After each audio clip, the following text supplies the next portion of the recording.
Hi, good morning. Welcome to Business. My name is Darryl Kwao. The Ministry of Agriculture has disclosed that government is on course to digitalize the sector. At the same time, the ministry is providing agro-processing facilities to farmers. Here's more from the maiden edition of the Ghanaian Farmer Conference, supported by Joy Business.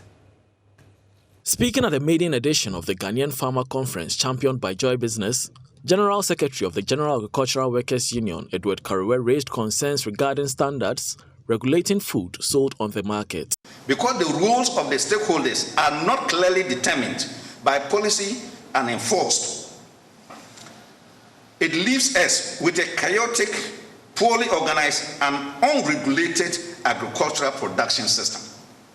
And I would like to ask these questions, which you also know. If you take an example, who sets the standards and enforcement of how food should be handled in the markets?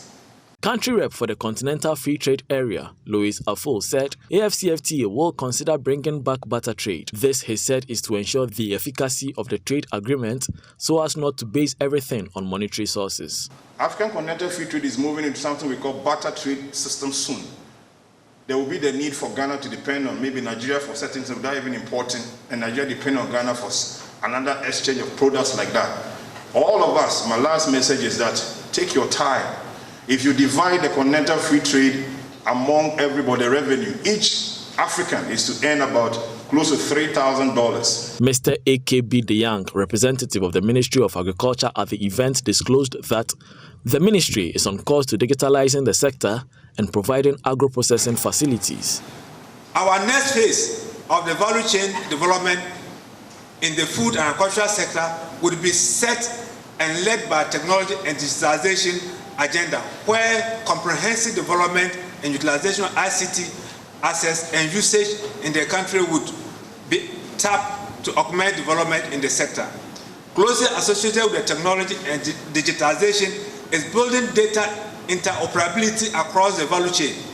Researcher at the Crop Research Institute of the Council for Scientific and Industrial Research, Dr. Ernest Befi, outlined some strategies to improve the institute to ensure the sector fully benefits from research. The way forward in achieving food security in the country, there is the need for government to increase support for research, and we encourage private sector participation in supporting research, agricultural research activities in the country.